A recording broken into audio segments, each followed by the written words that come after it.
નમસ્તે વિદ્યાર્થી મિત્રો, આજે આપણે ધોરણ 12માં આંકડાશાસ્ત્ર વિષય ભાગ 2માં ચેપ્ટર 4 લક્ષ્યમાં સ્વાધ્યાય 4માં સેક્શન ડીમાં ક્વેશ્ચન 7 અને 8 જોઈશું. સૌપ્રથમ ક્વેશ્ચન 7, લિમિટેશન એક્સની વેલ્યુ જ્યારે -1/2 હોય ત્યારે 2x² + 3x + 1 upon 2x² - x - 1 ની કિંમત શોધો. તો સૌપ્રથમ આપણે ઉપરની વેલ્યુનો અવયવ પાડીશું, ત્યારબાદ નીચેની વેલ્યુનો અવયવ પાડીશું. તો 2x² + 3x + 1 અને નેક્સ્ટ સ્ટેપ 2x² - x - 1. હવે આનો અવયવ પાડીએ તો 2 એકા 2 અને 2ના એવા ભાગ પાડો કે સરવાળો 3 થાય. તો 2x² પ્લસ અને છેલ્લું પણ +1. હવે અહીંયા આપણે 2 સ્ટેપ લખીશું. તો અવયવ એટલે કે 2 એકા 2 અને 2 ને 1 3 સરવાળો એનો 3 થાય છે. તો આપણે લખીશું કે 2x અને આપણે સરવાળો કર્યો છે તો પહેલું પ્લસ ચિહ્ન છે તો બીજું પણ ચિહ્ન પ્લસ આવશે. તો 2x + 1x એટલે કે x. તો 2 ને 1 3. હવે પહેલા બે પદમાંથી કોમન કાઢીશું તો 2x નીકળશે. તો અંદર રહેશે 2x બહાર નીકળી ગયું તો અંદર રહ્યું x પ્લસ અને અહીંયા 2x કોમન તો 1.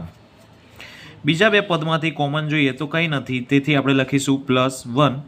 તો અંદર આવશે x + 1. આ બે કૌંસ સરખા આવવા જોઈએ તો આવી ગયા છે. સૌપ્રથમ આપણે સરખો કૌંસ લખીશું x + 1 અને ત્યારબાદ જે કોમન કાઢ્યું છે તેને કૌંસમાં લખીશું 2x + 1. હવે નેક્સ્ટ પદનો અવયવ કે 2x² - x - 1. તો 2 એકા 2 અને 2ના એવા ભાગ પાડો કે બાદ બાકી 1 થાય. તો 2 એકા 2 અને 2માંથી 1 જશે તો 1 જ આવશે. તો આપણે લખીશું 2x² માઇનસ અને લાસ્ટમાં -1. હવે વચ્ચે બે પદ લખવાના જે અવયવના હશે કે 2x અને 1. તો 2 એકા 2 2માંથી 1 જશે તો 1. તો આપણે લખીશું 2x અને 1x એટલે કે x.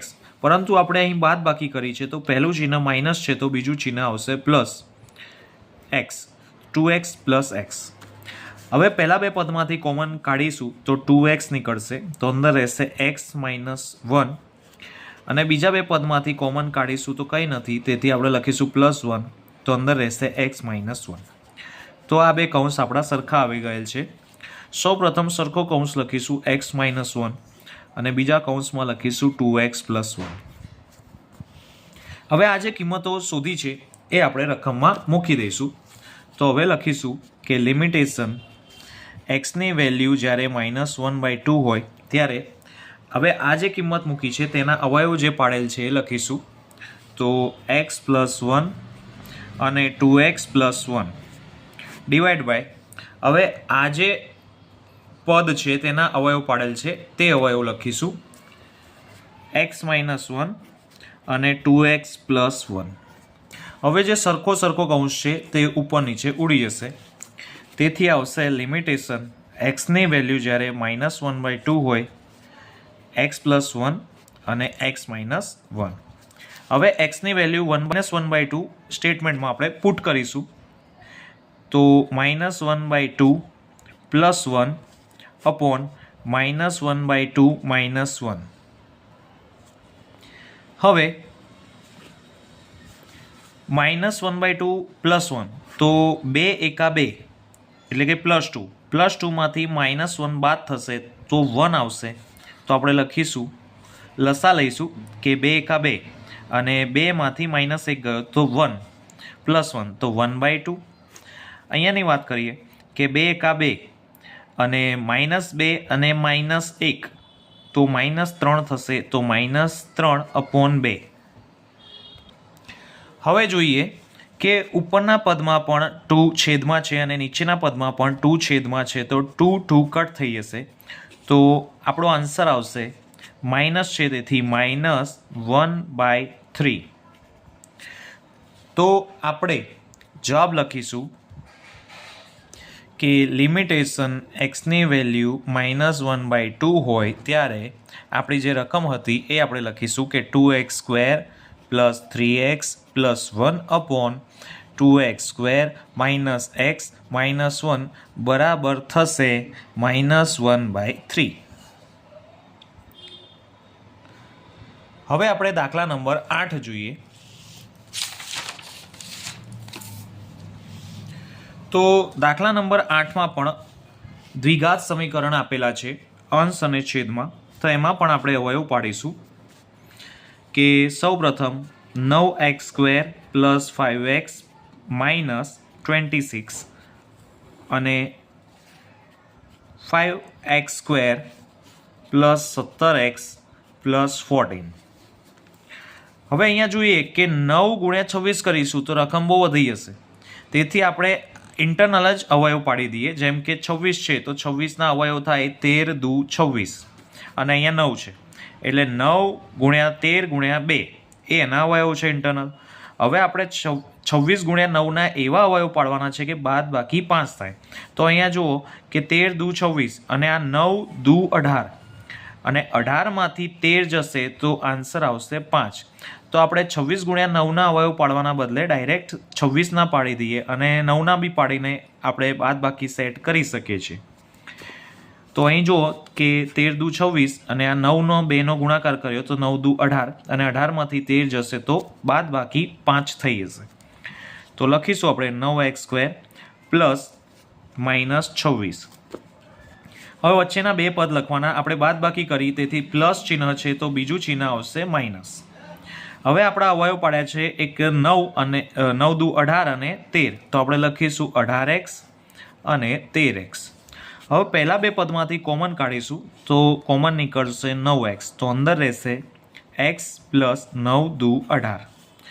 બીજા બે પદમાંથી કોમન કાઢીશું તો કોમન નીકળશે 13. હવે 13 બાર કોમન છે તો અંદર રહેશે x અને આપણે માઇનસ કોમન કાઢ્યું છે તો અંદરનું ચિહ્ન બદલાઈ જશે કે પ્લસ થઈ જશે અને 13 દુ 26 એટલે આપણા બંને કૌંસ સરખા આવી જશે. ત્યારબાદ આપણે સરખો કૌંસ લખીશું x પ્લસ 2 અને બીજા કૌંસમાં જે કોમન છે એ લખીશું 9x માઇનસ 13. હવે આપણે છેદવાળા સ્ટેટમેન્ટનો અવયવ કરીએ કે 14 ગુણ્યા 5 તો 14 પંચા થશે 70 અને 70ના એવા ભાગ પાડો કે સરવાળો 17 થાય. તો આપણને ખબર છે કે 10 × 7 70 અને 10 ને 7 17 થશે. તો આપણો અવયવ થઈ જશે 10 અને 7. તો આપણે લખીશું કે 5x² plus 10x plus 7x plus 14. હવે પહેલા બે પદમાંથી કોમન કાઢીએ તો કોમન નીકળશે 5x. તો અંદર રહેશે x પ્લસ 5 દુ 10. બીજા બે પદમાંથી કોમન કાઢીશું તો કોમન નીકળશે 7. તો અંદર રહેશે x પ્લસ 2. હવે આપણે બંને જે સરખા કૌંસ છે એને લખીશું x પ્લસ 2 અને બીજું કોમન કાઢ્યું છે એને લખીશું 5x પ્લસ 7. હવે આપણે રકમમાં જે અવયવ પાડ્યા છે તે ઉતારીશું.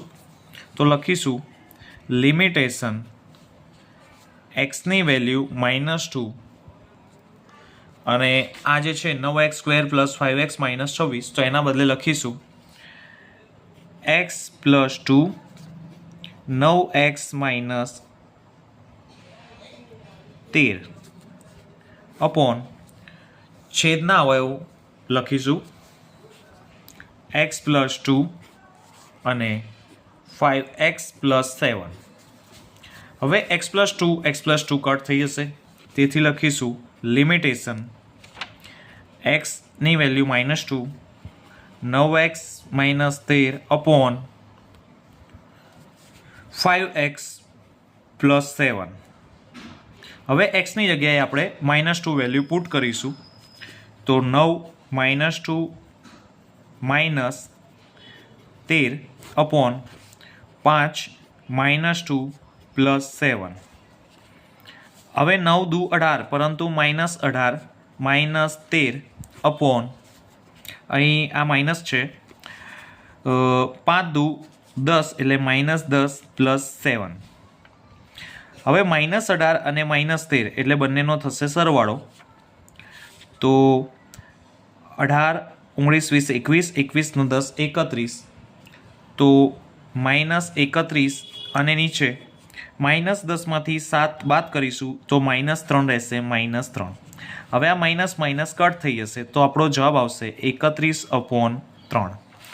તો આપણે જવાબ લખીશું